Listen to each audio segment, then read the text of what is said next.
Greetings from a Costco somewhere in San Bernardino County in California's Inland Empire, one of the hottest parts of the country this time of the year, where I stumbled across a watch. Okay, I'm lying. I didn't stumble across this watch. I've been looking at it for maybe a year, probably longer, and I'd really like to know why these watches are not selling.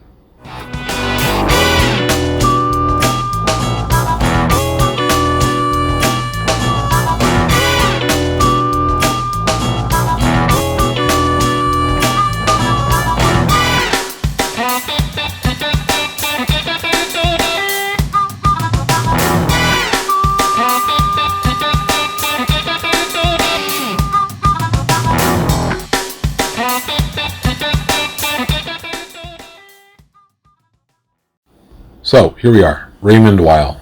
Is it even a real Swiss brand? Is it a Swiss watch? Well, it doesn't take a lot of effort, just Googling around, and lo and behold, not only was Raymond Weil a real person, but his grandson currently is the president who runs the company.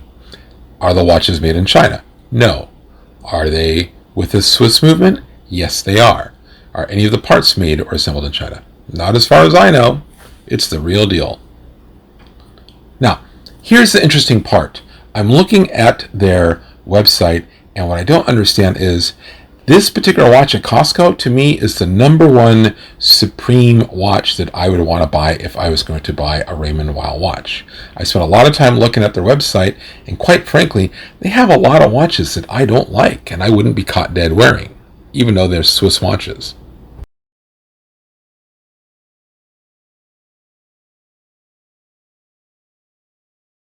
This is a dress watch. This is not a sports watch. Don't worry about water resistance. Now, I'm tired of reading all the weird baloney on the internet about 50 meter water resistance is worthless and that 50 meters of water resistance is equal to moving your hand around vigorously underwater, 1 foot underwater in a swimming pool, because of the dynamic water pressure that accelerates into a much higher pressure than if you were just statically holding your wrist still at 1 meter or 50 meters. Baloney, not true. 50 meters water resistance is 50 meters water resistance. That's more than adequate. You do not need a screw down crown if you're going to wear a watch to weddings or the office or to dinner. I measured the case size with my digital micrometer. Yes, believe it or not, they let me do that at Costco. The case is only 39 millimeters. It looks bigger, which is nice, which means it's an easy to read watch.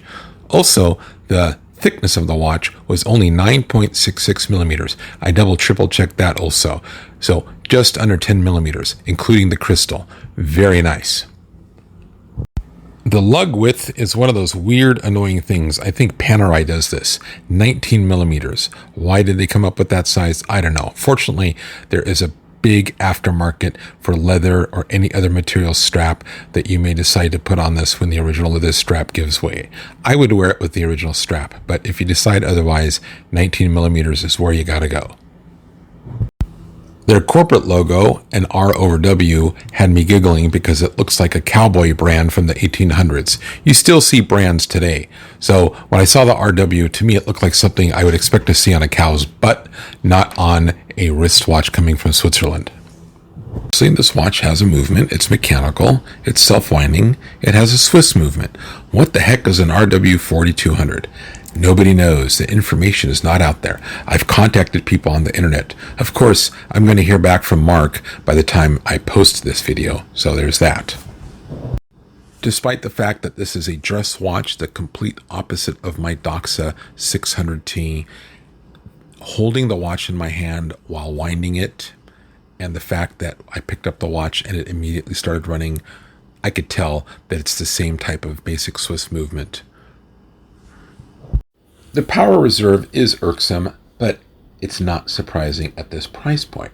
If you're only paying $500 for a Swiss watch, don't be surprised that you only have 38 hours of power reserve. On the other hand, if this is your weekday office watch or your special occasion watch, no problem. Take the watch out of the drawer and start wearing it for a couple hours before you go to your destination, and then set the time before you leave the house. The numbers 1 to 12 on the dial are actually applied markers. They have a beautiful three-dimensionality to them that is lovely.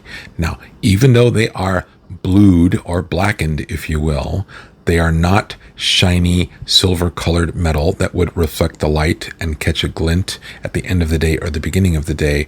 They still are just aesthetically pleasing and, I would say, enhance the readability of the watch overall.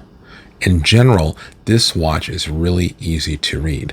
Now, of course, when are you going to be looking at the time on this watch? During daytime hours or when you are in places with good lighting. So this is not a sports watch.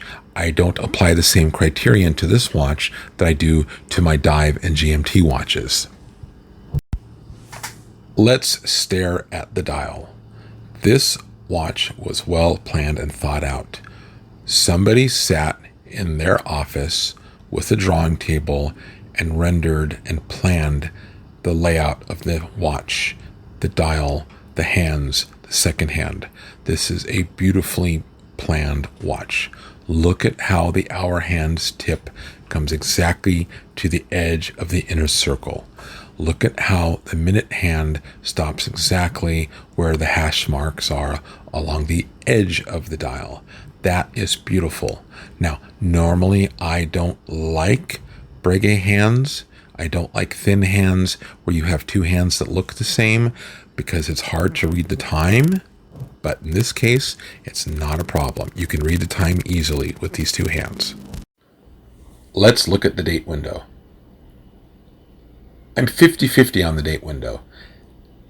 The good news is that unlike a lot of other Swiss and Japanese watches, they didn't make the date window and the font on the date so microscopic that it just irritates the heck out of me and makes me want to just write them a letter with a fountain pen and send it in the mail saying, hey, stop putting the date on your watches because nobody can read the date on your stupid watch anyways.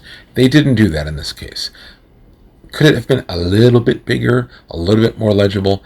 Yes, it could have, but that maybe in the eye of the designer would have made the watch a little bit garish, a little bit loud, and that's what they were seeking to avoid. But that said, I can actually read the time comfortably with my reading glasses, possibly even without them. A big criterion for me when it comes to a watch that has the date. You should go out and buy this watch. Make sure you get it before they sell out. I don't know why Raymond Weil is getting out of the mechanical watch business. I don't understand why this watch is at Costco instead of at the Raymond Weil website. This is a well-made watch. It checks all the boxes. Go out and grab it before it's too late.